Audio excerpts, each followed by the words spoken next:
was born at Sirius Private Hospital in Albion, which is only 500 metres from the Albion Oval. And my 4 sisters were born there, and I'm the oldest. I'm the boss when they're all out. Of course, when I got home from school, I'd always head to the Albion Oval for football or cricket. So Mum and Dad knew where I was. And if they were home, we were home, I'd play cricket on the front lawn, and the girls had to learn to bowl to me, because I was the eldest one, and I was the cricketer. So my sisters would come out and bowl tennis balls at me all the time. So we used to play Cheltenham versus Franklin versus Rosewater, boys cricket teams, probably 6 or 7 a team. We played in the Cheltenham Cemetery. And we used the walkways in the cemetery as a pitch, and we used the headstones as the wicket. Yes, I played for Port for 8 years, played in 8 grand finals, and we won 7. Port Beach won 5. I've got half the trophy left. And then I couldn't get a regular league game, so I went to Sturt for a year, but I had a lot of injuries, so I gave it away and then umpired. And football-wise would probably be the 67 grand final. Port played Sturt. There were 59,000 people with their lad over that day. Out in the centre now by umpire O'Connell, and away we go for the grand final from here with Clarkson getting the knock. It comes down. Ports were leading at 3/4 time by about 18 points, I think, and Sturt got up and beaten by 11. Played cricket.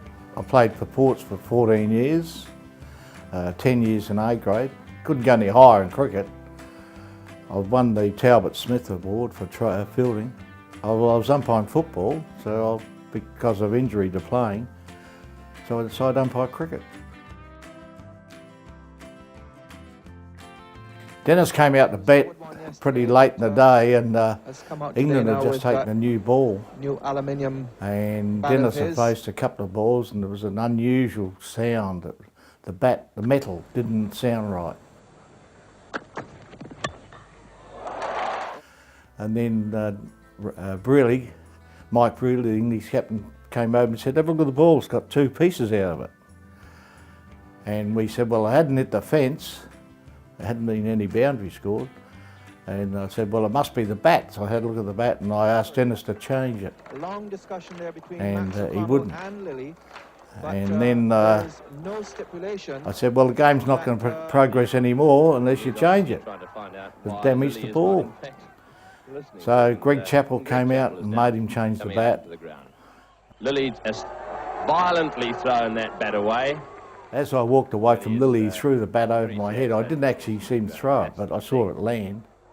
Now the bat we have here is a replica of it. It's not the bat used on that day.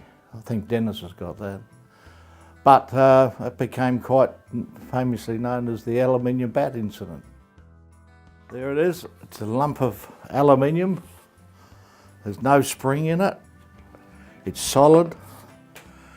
And it was given to me by the late Tony Gregg.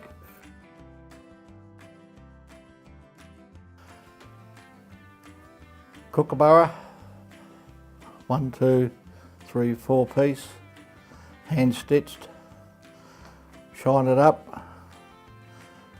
When Dennis Liddy bowled the ball, he used to run in close to me at the bowler's end, umpiring, and then if he hit the pads and appealed for an LB, and if I said not out, I could bet the next ball as he delivered it, he would flick me on the hat on the delivery. So after that, when they appealed and I said not out, I knew he'd do it, so I moved further over, and he used to come around round up and still hit me. Then he'd turn around and laugh at me.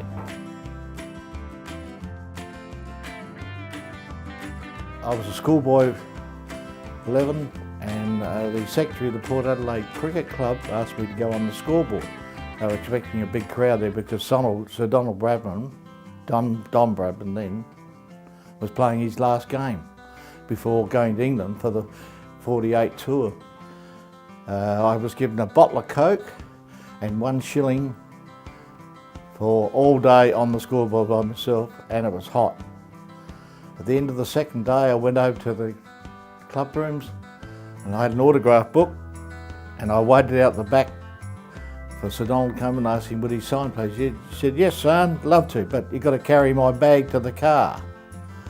He had an enormous big cricket bag, painted green and gold, and I tried to carry it and I could barely lift it. I was only very little, like a jockey. And I managed to get to the car and he opened the boot and I said, I can't lift it, sir. I can't lift it up there. He said, I'll do that. So he lifted up, signed the book, and I've still got that autograph book here somewhere. That was 48. I had to go out and see him in his home at number 2 Holden Avenue, Kensington Gardens. I remember going there one afternoon to see him, and he's up a ladder cutting banana palms in his backyard. And he's about 75.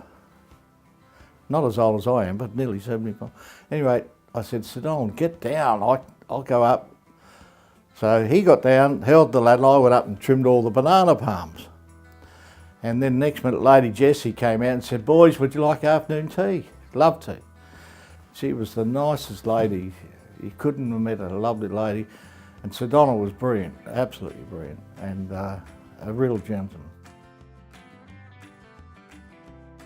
The Queen and the Duke were coming to Australia on the Royal Yacht, and they spent the last session of the cricket at the Melbourne Cricket Ground. As we were coming off the ground for afternoon tea, we were lined up.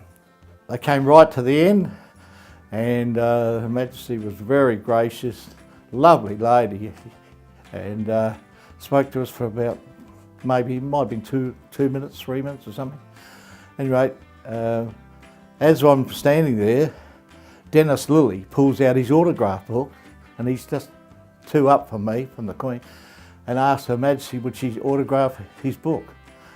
And she said, very gracious, said, no, not now, Mr. Lilly, but I'll attend to that matter later.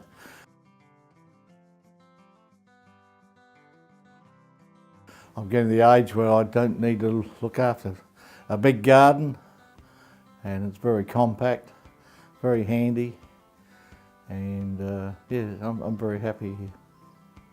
And their staff have been very good.